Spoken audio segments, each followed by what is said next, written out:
All of us are gathered here today because of our collective commitment to students and their success. And at San Jose State University, we're focusing on student success through our 4 Pillars program. How many have seen the 4 Pillars plan? Yeah, so that's focusing on college readiness, advising, bottlenecks, and student engagement.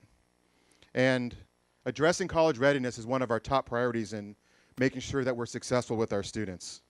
And it's a complex and multifaceted challenge, and we all must work together. Universities, K-12, community colleges, local agencies, nonprofits, and legislative partners. So now it's my pleasure to introduce a proud Spartan and Assembly member who is passionate about supporting student success. Evan Lowe attended De Anza Community College before receiving his bachelor's in political science from San Jose State University. And Evan also completed Harvard University's Senior Executive in State and Local Government program. Evan is also a strong supporter of diversity and inclusion, as evidenced by a Student Diversity Champion Commendation program. Now, he has trained his sights on helping his fellow Spartans and all California students have a clear and timely path to obtain their college degree. It is my sincere pleasure to have Evan as a partner and to welcome him to the stage, Evan Lowe.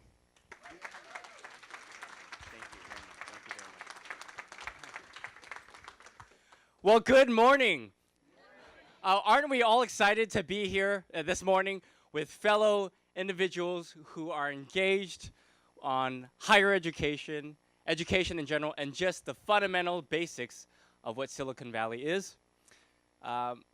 As many of you know, I'm also a product of San Jose State and Leland High School, Bret Hart, Los Alamitos, De Anza College, public education all the way through. So I'm a product of this community. People oftentimes say, well, where did you go to school? And I said San Jose State and De Anza College graduate.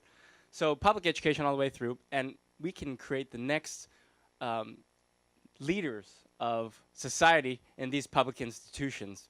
And so we need rabble-rousers to continue to shake up the system and talk about the importance of how we can be successful, recognizing the importance of some of the reforms that we know make sense, but also how can we do it collectively. And we can't do it collectively without making sure that we know who we each other are in these rooms. Oftentimes I ask ourselves this simple question. Well, who are the stakeholders that are involved in this? Who are the stakeholders that can help make a difference? And what are the challenges and what are the problems? And oftentimes we say, well, who is our chairman or chairperson of higher education in the Senate and in the Assembly? What kind of relationship do we have with them? What kind of relationship do we have with our superintendents in our school districts?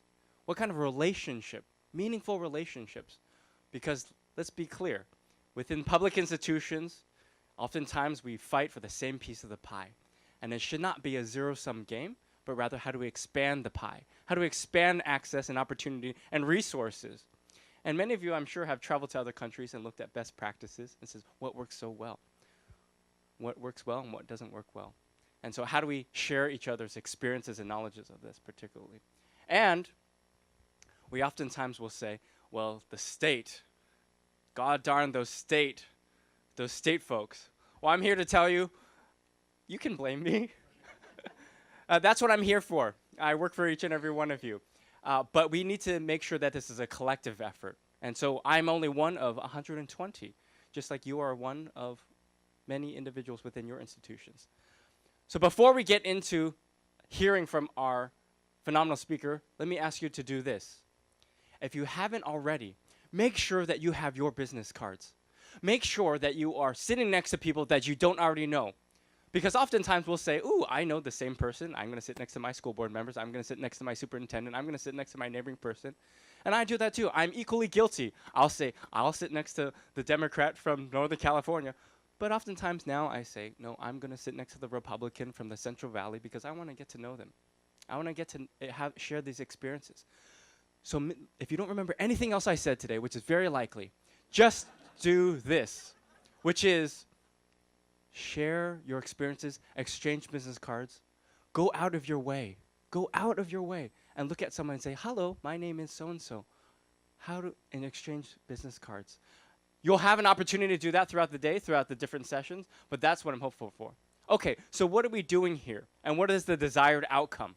The desired outcome is this. This is a culmination. What you see here today is the culmination of experiences of our president and her wonderful team, as well as my staff, saying, what are we going to do about education?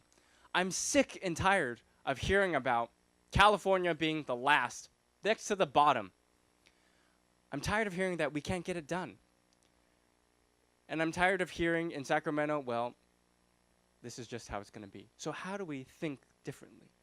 And in Silicon Valley, we know we can do this.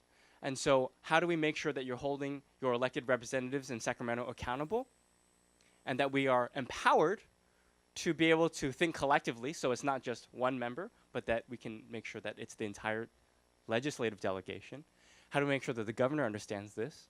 And then how do we make sure that we all equally are invested in each other's shared success, so it's not us versus them? And that we're not going to say, well, it's Sacramento's fault, or that we're going to say, well, San Jose higher education will say, well, it's K through 12. Where do we start? So this is a culmination of the conversations. So thank you very much for being here. We will continue to do that, but please, please, please be sure to get to know one another. Without further ado, we are here to also hear from our keynote speaker, Martha Kanter. Martha served, as many of you know, as the chancellor at Foothill De Anza. And when I was a student at Foothill De Anza, she was omnipresent. She was everywhere, not only at government functions related to higher education, but within the community. And that's what makes her so successful. That's why President Obama tapped her, stole her from Silicon Valley as the Undersecretary of Education. But that's quite a resume, and we're so proud to have her here. Please join me in welcoming Martha Kanter. Thank you very much. Thank you. I'm really thrilled to be here and wanted to thank Evan for that introduction and Andy Feinstein for all the getting me here, and your team, and Mary Papazian, who has just hit the ground running. I got to meet her a couple of weeks ago in a Silicon Valley discussion about the promise of higher education and why. And if you don't remember anything else I say, the one thing that I want to underscore is we need to really help people understand that education is an investment in the democracy, in the future of the country, and in our local communities. And without that investment, we are going to be way back, way, way back. So when I go around, I really try to make the case about why it's an investment. So I have some slides. You have copies of them, which is great. You also can have the PowerPoint copy if you want. San Jose State has that. And I hope you'll take, just a couple of the slides out with you to really talk about the future and the kinds of graduates we're going to need to lead this country forward, and why this university is so important, not only to the economic prosperity of the region and the state. Silicon Valley's reputation and everything else has an engine like San Jose State, has an engine like the K-12 schools and the partnerships with the community colleges. And it's an engine that creates the innovation and the opportunity for people in all walks. And I worry, where we have so much change in the employment, in the workforce of this region and in the state and in the nation, that we're going to need the very best teachers across our country.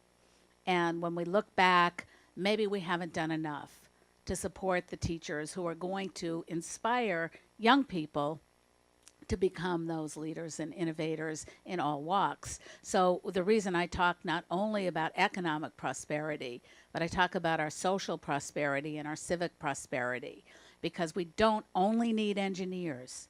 We need engineers and teachers and philosophers and all kinds of people and artists who are going to move us forward.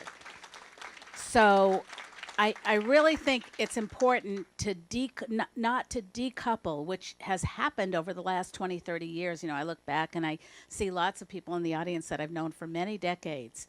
And what has happened, at least in the last 10, 20 years, is, you know, the occupational futures of people in this country have been divorced from the fundamental learnings and knowledge that they're going to need. So we want people to understand what humanities are, why it's important to write, why it's important. Your vice president told me about, you know, his challenges in mathematics, and how somebody who believed in him changed his trajectory, and he aced the course and he went on with his life, and he's now the vice president at San Jose State University. So it's that kind of emphasis that we don't want to divorce the professions and the occupational opportunities from the core values and the core knowledge that every student is going to need. So you can see I'm really passionate about this. I suppose I should get into my slides. I don't know if I can click this. I don't know, it's awfully tiny. Okay. This little slide, I wanted to, and you have copies of them, so I guess I don't need the big screen. Who knows what this is? This is an age test. Okay? This is about probably like, I don't know, a third of the audience knows what it is, 2/3 doesn't. This is actually a mimeograph machine. And, you know, at San Jose State, actually, I was a part-time teacher here a long time ago, and I was a teacher in the community colleges, and then a dean and a VP and everything else. And if you think back, if you're my age, you would come away ready for your classroom full of ink, full of this blue ink, and it went everywhere. And you'd have handouts and all of that, and no phones, and no Instagram, and no selfies, and none of that stuff. And now we're basically overwhelmed, and we're just trying to keep up. And, you know, I was married for many years to a wonderful man who passed away about almost a decade ago. And he would say, just treat your email like the telephone. When you're done, you're done. And it was a very, very smart statement. You know, what we do is we keep everything. And then we go back, and then we feel guilty because we're so far behind every single day. And so we need to look to the new leaders, the young people coming in, to say, how are we going to handle this information flow, and not go back to those days, but to say that we've got to create the knowledge opportunities for people using these new technologies in much smarter ways than we have in the last 2 decades or 3 since the internet started in the early 90s. So this chart you can't see either. But this chart was to take everyone back 100 years. And 100 years ago, college opportunity only was given to very few, mostly men, and mostly focused on the professions. But you can see by 1929 in Alaska and Texas were the last states to actually offer high school for everyone. Only in 1929, okay? And we forget this, but high school has been free now since 1929 in the U.S. We've expected everyone to go to high school. We have, you know, still the dropout rate that we have. It's a big challenge. We've got to keep everybody in and do a whole lot better job there. But for that, you know, when I think about the fact that look at our history and look at what San Jose State, look at the history of San Jose State even, from being the normal school in the 1860s now to the university in the 70s, and here we are 30 years later, or 40 years later, I guess. And, you know, this is what we need to have for every person in this country. We need to have a public opportunity for higher education beyond high school like we had since 1929, and I go around saying high school is no longer sufficient for success in the 21st century. So the universities here, the K-12 schools, and the community colleges really need to join hands, and I can't agree more with what Andy said, your provost, and also Evan, about we're all in this together, and we need to use our talents and everything we know to really join hands and figure this out so that we don't leave these people behind, because we're leaving too many people behind. You This is just sort of a history lesson into what happened to our national commitment. We had a commitment to growing opportunity, and even in the 50s, when we had the GI Bill, we said for people coming back from World War II, we're going to give you money for 5 years to get higher education. Turns out today, only half of the veterans are using their GI Bill. What happened? Why isn't opportunity the passion for everyone who hopefully has finished high school? So we had this great boom. Then we have, and I look at this and I say, we've lost that passion to invest in public purposes of higher education. We've got tremendous diversity. We've had way too much regulation. And that's something Evan can do, in the Assembly and the Senate. Get rid of the stuff that's old. Every little law, in fact, anything I learned in the government for 5 years, every single line in every single legal code has a constituency. And people are just unwilling to get rid of this stuff that is really strangling higher education. Your provost is sitting with all kinds of regulations that have to be implemented, got all kinds of staff, and we've got to really simplify. And if I can work for 5 years and cut out half the questions on the federal student aid form, and I look at that as a failure, say we don't need the form. We don't need students to have to go through that hurdle. The government, the IRS, knows how much we all make. We get that every single spring, right? Right? Why can't students and families get a letter from the government that says, this is what you qualify for? Here's a list, okay? And so that's the kind of leadership we need. We need leadership on simplification. We need leadership on making opportunity real for everyone and expected for everyone. And we need to fix our financial systems because they're all awry. We should have systems that are collaborative, that give money to public universities, to community colleges, to K-12 together so that we can really better use those funds. And I think, bottom line is what I said about investing in education. I'm not going to go through this. These are the reasons that I mentioned. This is sort of a national view that I run around with. We have 93 million people in this country that have a high school education or less. And that's 47% of adult Americans. So why do we think that people get so crazy about guns? They don't have the education.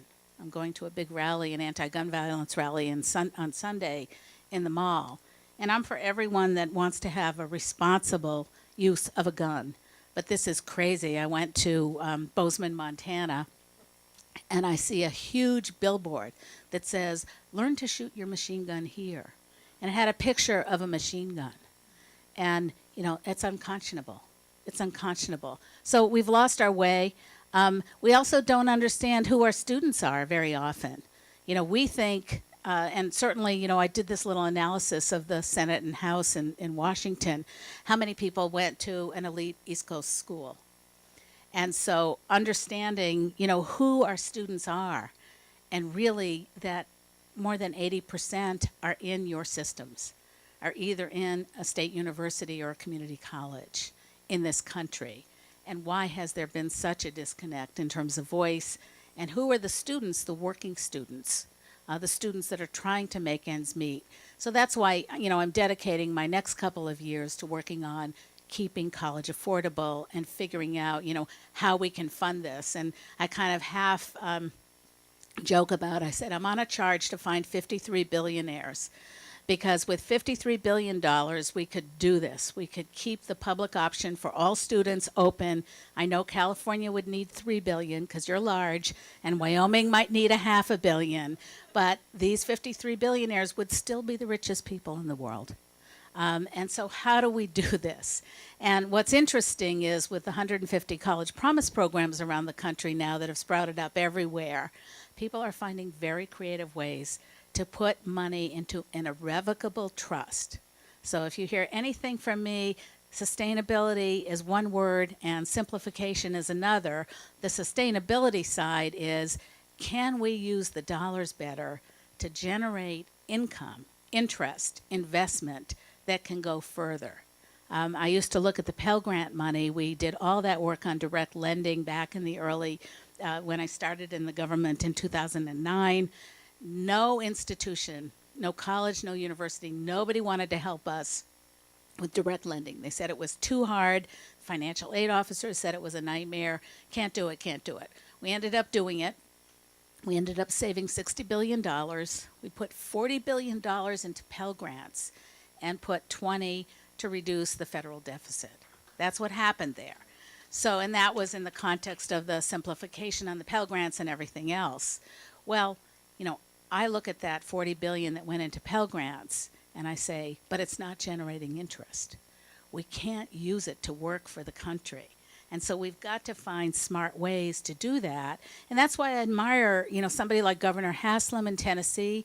He took some lottery funds and he put them into an irrevocable trust to grow those dollars, to make college free, at least for the first year or two, in the state of Tennessee. And Oregon is trying to pilot to something like that, and Minnesota and Kentucky just passed legislation. But frankly, it's about sustainability and simplification. Let me see. You know, this slide is just, we're going to grow no matter what. So people say, oh, well, enrollments are declining in higher education. People aren't going. You know, no matter what happens with immigration reform, we are going to grow. This is the chart on the right, shows what happens if the immigration reform bill gets passed, which hopefully will be passed in the next administrative session. We're still going to grow to about 400 million people, plus or minus. So San Jose State University, the community colleges, and thrilled to have Tween Nguyen here. Why don't you shake your hand? She's the new president of Foothill College, and she came over today. We're really thrilled to have her. You know, we are going to have to accommodate this growth. And so we need to put pressure on our legislators like Evan and others to say, how are we going to fund this?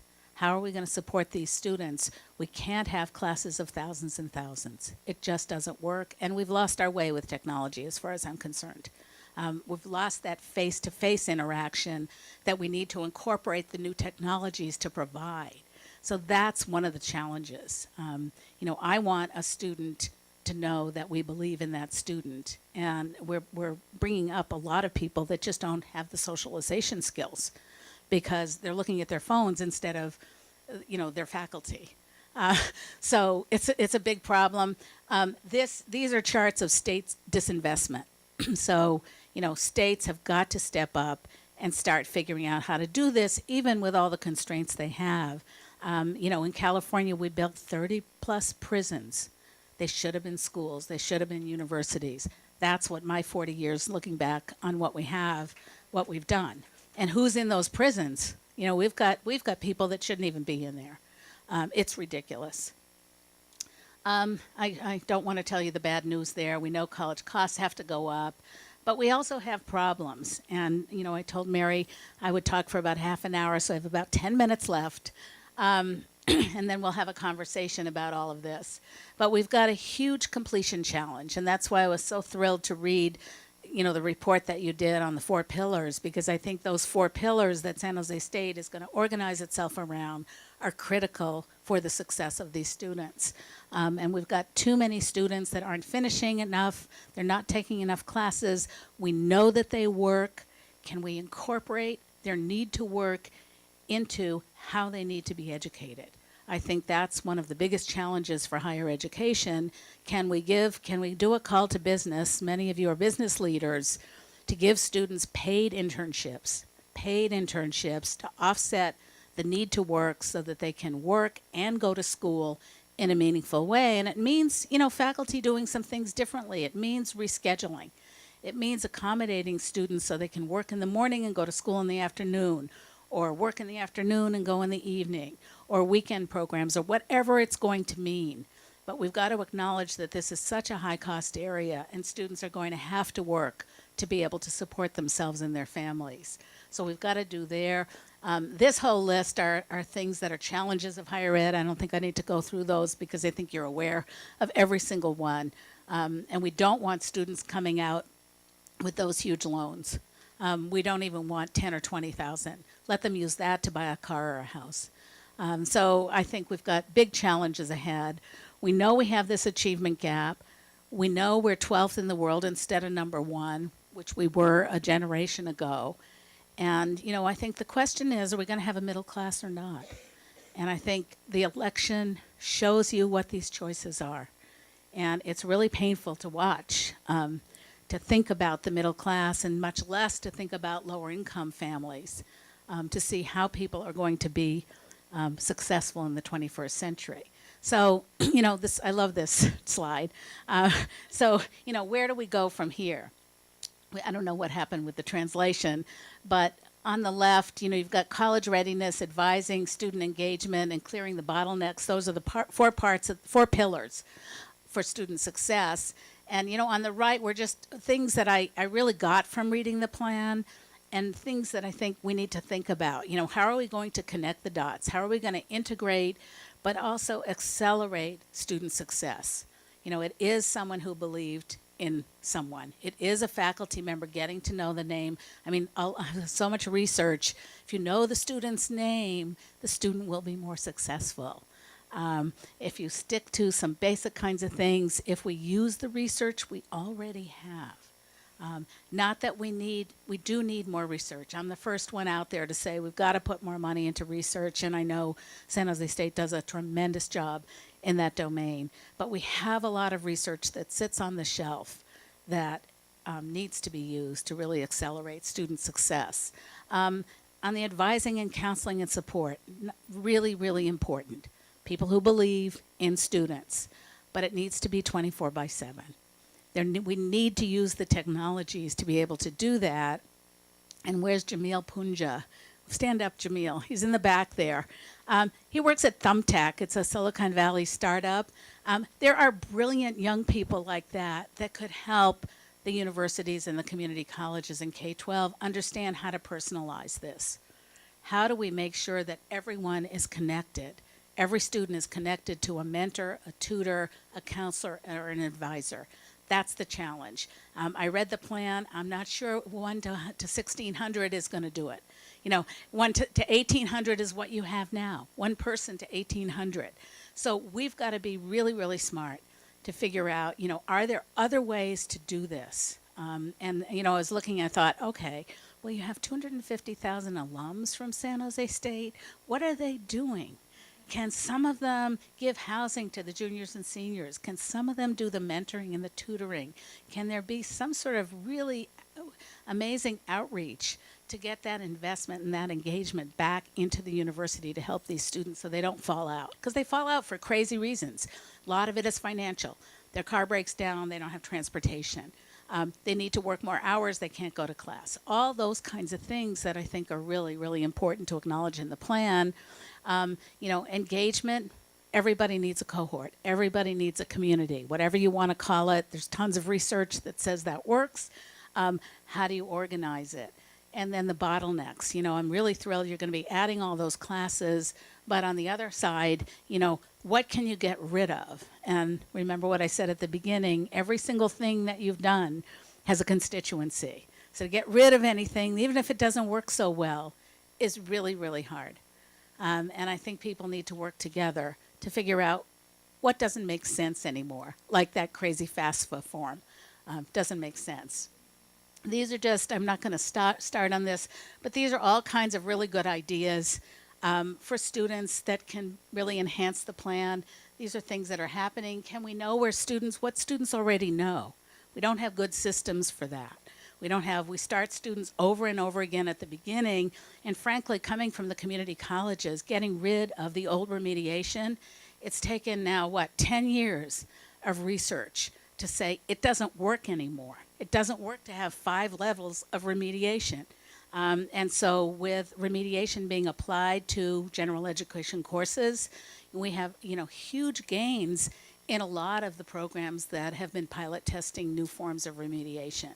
So I think that's a huge opportunity to look at, what do we know from the research to do a better job to get students more prepared. And frankly, it comes down to partnerships with high schools and elementary schools to do a better job of keeping students on track.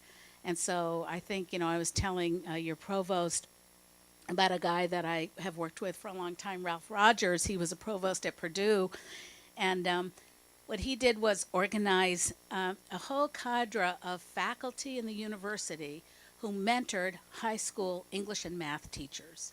And they did this over 5 years, and one of the outcomes was to redesign the high school curriculum and to put writing back in. And it's funny because I was up in Sacramento yesterday, and some teachers from Visalia, one of whom was Teacher of the Year statewide, was telling me how she reinvented English language, and they incorporated the literature requirement into writing. So they have many more students writing, and they've had huge gains. So there's so much to learn from and to apply, but it's the application, I think, because we are so tied to the status quo. We just don't like change as people, even if it doesn't work and even if it's out of date. So I think we have to just be much more willing to take some risks and try some new things. I think at the bottom there, you know, integrating the remediation and conceptualizing it and making the remediation relevant is so important, and scheduling I mentioned. You've got all kinds of metrics. You know, our country is so metricized that we can't see straight. And, you know, we don't believe in any of, you know, your metrics, just use my metrics, et cetera, et cetera. It's a huge accountability mess that we have created. So we have to simplify the accountability. We had worked on the college scorecard in the government just to look at, you know, what are the graduation rates? Well, that's a complicated question to really understand that. And, you know, the government can look at your graduation rate over a lifetime. Why do we do it for just full-time students and only 4 to 6 years? That's crazy, because it may take students longer or it may take students shorter, a shorter amount of time. So these are really ambitious goals that the university has in their plan. I really want to commend, you know, your provost and your president for putting this out there and being so honest in the plan about what's going to happen next. You are going to hire more faculty. You know, your president says true success is collaborative. I can't agree with that more. And we've got to stop transacting. We really need to focus on making change that's going to be sustainable. And everyone needs to participate. So I go back to John Muir, you know, because I go back 100 years ago, right? I love thinking about where we used to be and what was wrong with that. But we all are connected in this work. And we have to stop pitting the blame game. I mean, the blame game has got to be over in the 21st century. We have just got to join hands on this and get more students succeeding. And then finally, you know, I carry this young person with me, and I've done that since I went to the government in 2009. She would be a graduate of San Jose State in 2020 or 2025, whichever model you follow about success metrics.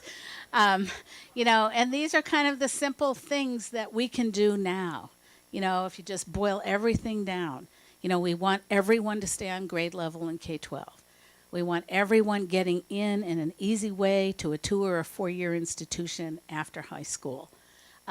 We want, if they're underprepared, and that's probably going to be with us for the next decade, because a third of children are not ready for kindergarten, and by 4th grade, we've got a huge lag. So we've got new generations coming up that do not have the preparation. Can't we do something there? We need to get students through in a more timely manner, and we need to bring back the people that left. I'm going to end my remarks with just this slide and one last one, because I read your president's opening speech, and I loved the part about her mother.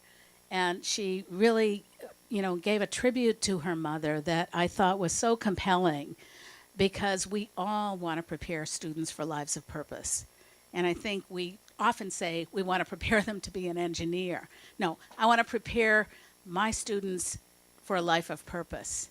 And engineering should be the path that maybe some students choose. Teaching could be another, healthcare could be another, business might be another. But really it is to live that life of purpose. Selfless service, you know, that ties back to, I think, what the plan said about engagement. Selfless service, that's what we'd like to see for all of us and all of our children. And then finally, you know, to do what might not have been even thought about. You know, getting rid of that FAFSA, frankly, is my life's work. That's just a little side thing. I want to see that happen. I really want to see that happen, because we could get so many more students through. And so many students forget to even reapply. And same thing with immigrants who are already here, who have the opportunity to become naturalized citizens, but not for 3 reasons. They don't speak English well enough, there's a federal bureaucracy to get the form completed, and it costs $700. So those are 3 problems, and we could have so many more people naturalized and voting and participating in society. So to do things that, really seem hard, but we just have to stick with them and get them done. So my last slide is just, the opportunity ahead. We need the people in this room to join together to do this kind of work. These are some thoughts from, somebody that really cares about what it is you care about, the student success, which is really our future. So I want to thank you for having me. I'm looking forward to the conversation with Mary, your president, President Papazian, I should say, and just want to be as helpful as we can.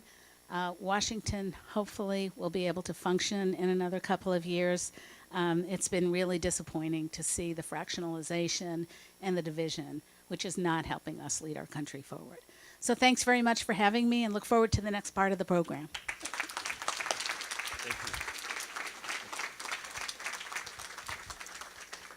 Thank you very much, Martha, for your words. We all know that Washington, D.C. can just print money, so maybe that's something that we can hope for. I will say, though, that when we're talking about the gridlock in D.C., in the California state legislature, the Democrats have a majority and a supermajority on many different areas. So we have the opportunity to be able to do that. So that's why we need to hold the state of California accountable and saying, well, there is not that gridlock that's required, so let's do something. Having said that, though, less than 15% of the state budget is discretionary from the state legislature because of direct propositions, to which, by the way, there will be over 17 measures statewide, just alone statewide, propositions and measures in addition to the local activities.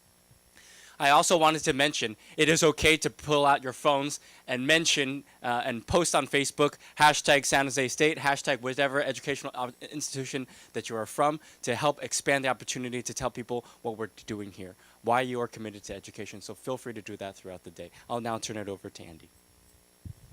Thank you, Evan. And now I'll have Martha Kanter and President Papazian step up to the high chairs. Well, thank you, Martha. Again, it's just a real pleasure to have you back here in Northern California.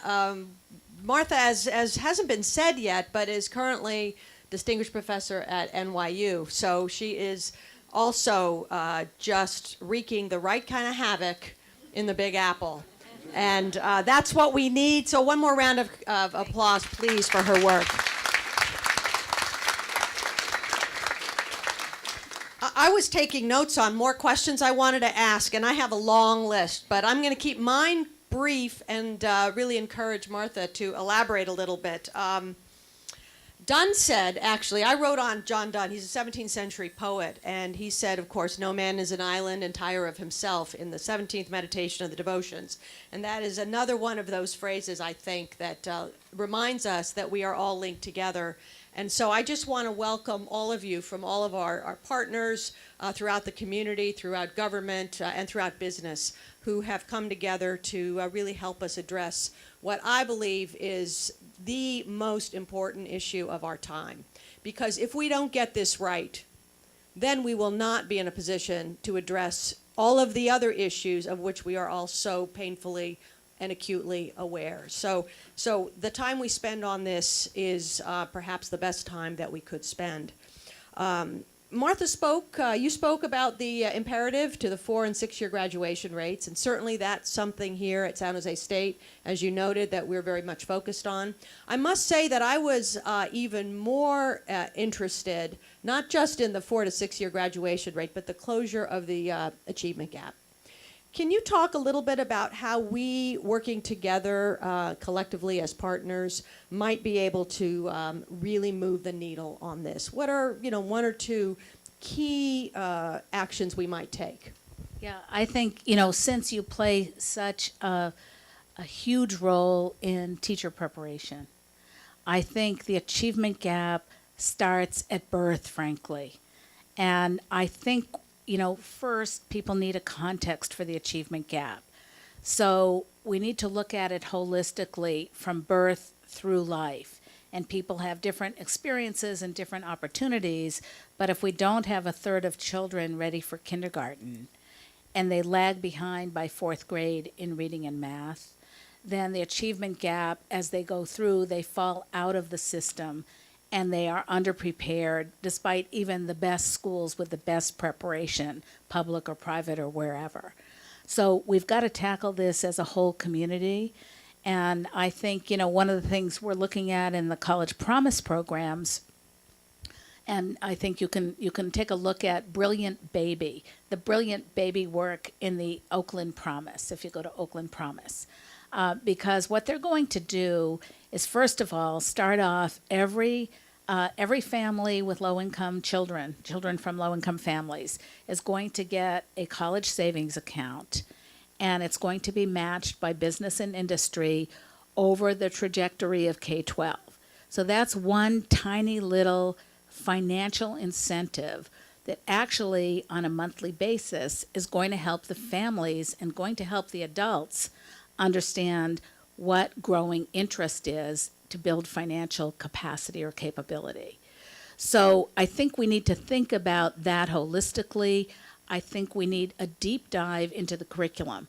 I think the university professors, whether it's teacher preparation, English or math, really need to look at the entire Common Core and take a look at what role they can play in really instilling the teaching profession to do the kind of job that we need to do to get more of the students who are behind prepared more quickly. And I think technology can play a role in this, but it isn't the whole story. We're only as good as what we invent, right? So I think we need to have that human interface and really talk with teachers. Yesterday I was just amazed, and I said, well, what made the difference in this Visalia High School to reinvent the Common Core to get the outcomes that you have now of students moving through the university systems? And she said, we had the conversations. We actually were able to have our faculty sit down together and look at how we've been teaching and the lack of writing and the lack of reading and all kinds of things that, really they were able to double down on. So I think that's the other thing, providing the arena for those faculty conversations at the different levels so that people know who's moving through, and simplifying the accountability systems. I think the accountability, everybody glazes over when you look at, you look at the performance of different schools. And I believe in accountability, but unless you have data and you know which kids are behind in which classes, and just English and math, if we do nothing more, just English and math, to really focus on that so the students can do college level writing and college level reading, and they have the study skills along with that. So those are a couple of ideas. I hope people are taking notes. Let me probe a little bit the element of kindergarten readiness for a moment, because we're all aware of the proposal that you're so involved with about the College Promise, the first 2 years of college free. But there's also been a discussion about universal preschool. I was at a conference some years ago, and I think one of the most troubling presentations I witnessed was by a very distinguished psychologist out of Harvard who had just done research on the verbal abilities that were the gaps were already showing by age 1.5 to 2. And so the pressure on, and I think the urgency of universal preschool, and then perhaps some consistency across preschools, is really something that we really need to be talking about, because if students are already behind by the time they're 2, then we're spending a lifetime trying to help them catch up. So I wondered if you can talk about the tensions between a College Promise and a universal preschool when it comes to thinking about government policy.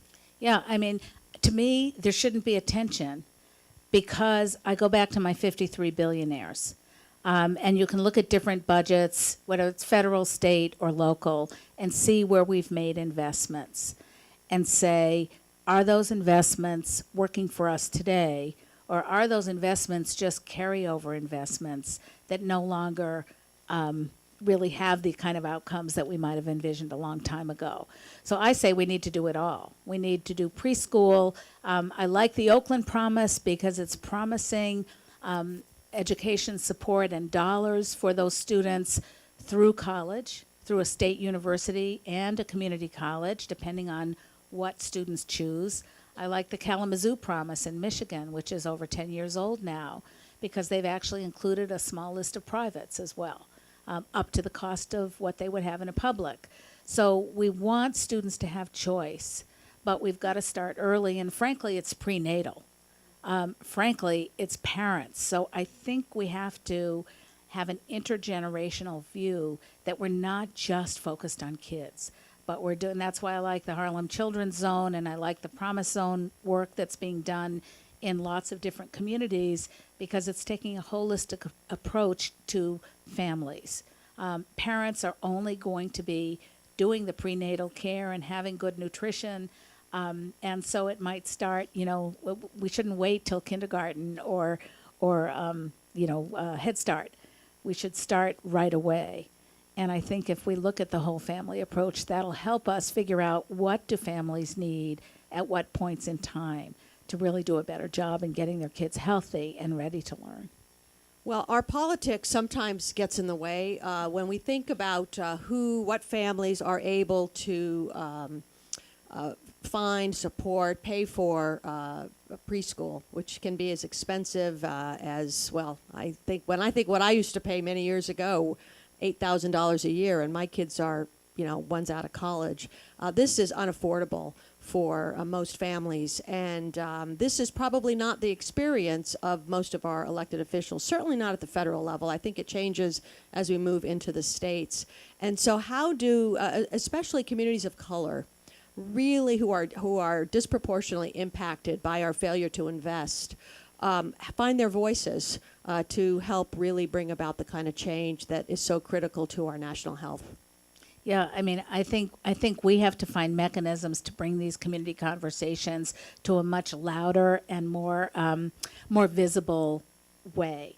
And I think, I use there's a place called, I hope it's still in existence, the Escuela Popular, which is part of the East Side Union High School District. What they're trying to do is educate the whole family. So if you're 18 or over, you do this. And if you're 18 or younger, you follow the curriculum in the East Side Union High School District. What I love about it is they have childcare all day long and through the evening.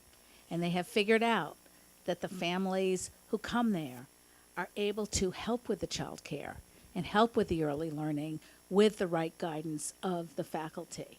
So it's one way to kind of think about this intergenerational approach, that we can't just segment kids over here with teachers and family members over here.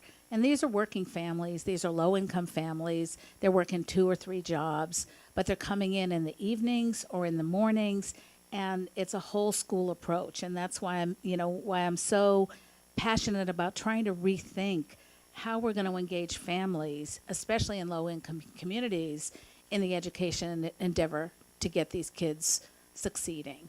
And part of it is, and I think you said it so well, your vice president, who believes in these kids? No matter what they come from, no matter how underprepared they are, these are the kids we need to get better educated, no matter where their experiences have led them. So I think we need to do that push, and I think we need to do it holistically.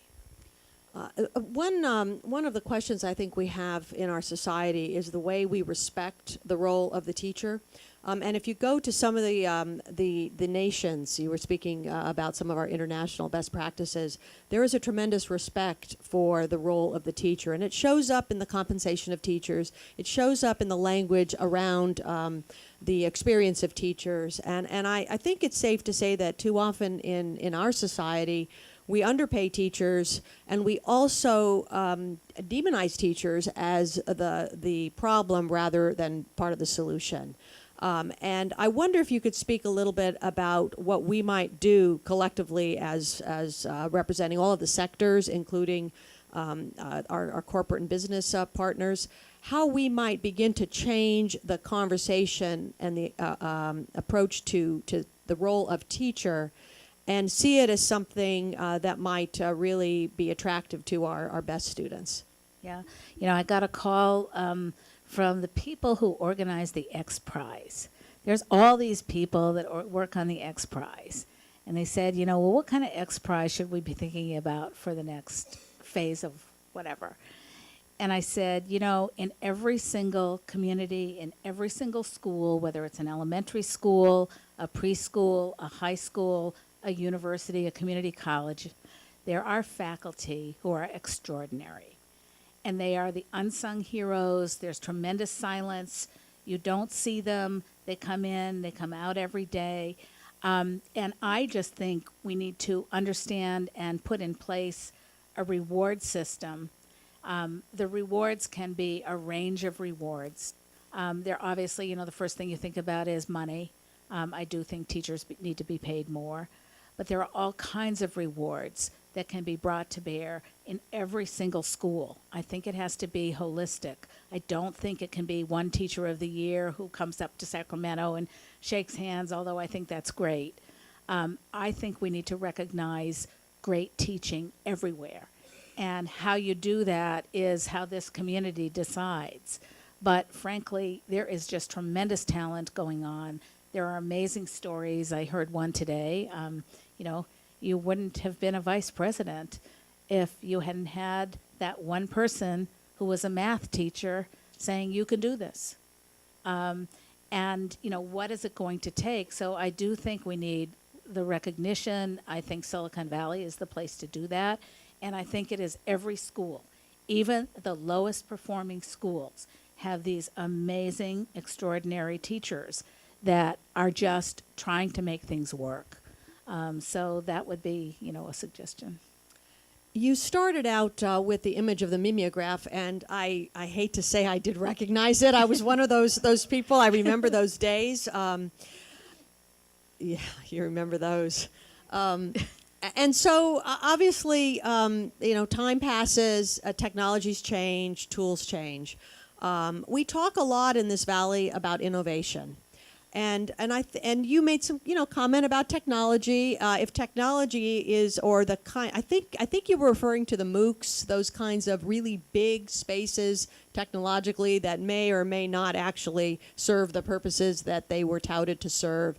But other kinds of technology, the innovation that you referenced from the startup, there are some really interesting tools out there that could be used to engage learning differently. And as we develop more and more research and understand how different students and at all levels learn differently and assess those and understand the impact, how might we as a collective body here in the Silicon Valley really become what I think is the national leader? I think we have to be, with our history and with our location and with our access to really innovative and creative minds, that we really are that space where that can happen. What do we need to be doing that we're not doing in order to develop those practices that we can then share and perhaps make change that goes beyond just our region? Yeah, I mean, we have the word incubator, right? We have incubators everywhere. Well, what about incubators of technology tools that have evidence behind them? Because you want the next new thing. We all are looking for the next new shiny thing that's going to really solve all these huge problems that would like the achievement gap problem. And that's not going to happen. But where I think there's a disconnect is, what do we know from research that will help make these tools, help us use these tools in much better ways? So we have, and I can't tell you how many tech companies I talk with, all the time about the next new thing. And I say to them, how do you know this? What's the evidence that this is something people should buy or people should put into their technology systems or whatever. I mean, I think the MOOCs was a really good example. The MOOCs are really helpful for people who are pretty highly educated. That's the truth. And it's not that I wouldn't want, if I had a kid in elementary school, if there is a world-class education system that's technology-based, that's going to have the outcomes to help that student be socially competent, understand a little bit about the world, the arts and sciences, and be, on time and responsible and be able to have a work ethic. I'm all for using the technologies in that way. So I'd like to see us really think about, how to embed the research or apply the research into the tools. Because a lot of times we've got great ideas, and when you talk to a number of the tech leaders, these seem like really great ideas, but they're not evidence-based. And so the connection here, it's not to be afraid of technology. It's an incredibly important tool. But to encourage our tech leaders to actually talk to educators and to researchers, because as they develop these, we're not going to know until we actually pilot them and we see how they work. So there has to be that really close relationship then as well between our tech leaders, our entrepreneurs, our creative technologists, and the teachers and the researchers who really understand, the child development experts who really understand and can really assess the impact of those.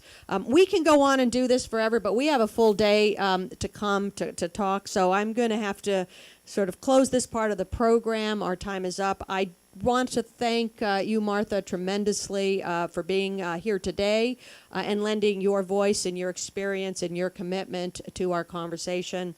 I'm especially grateful to Assemblymember Evan Lowe, one of our proud Spartans, but also, and equally important, a product of the multiple stakeholders here in higher education. And I think it's really important to acknowledge that our students come from a whole host of pathways, and the importance of having multiple pathways available to them, talking to each other, aligning them, so that the move from one sector to another is actually a smooth handoff and a bridge, not an obstacle and an abyss to try to leap over, where only the most brave can make it happen.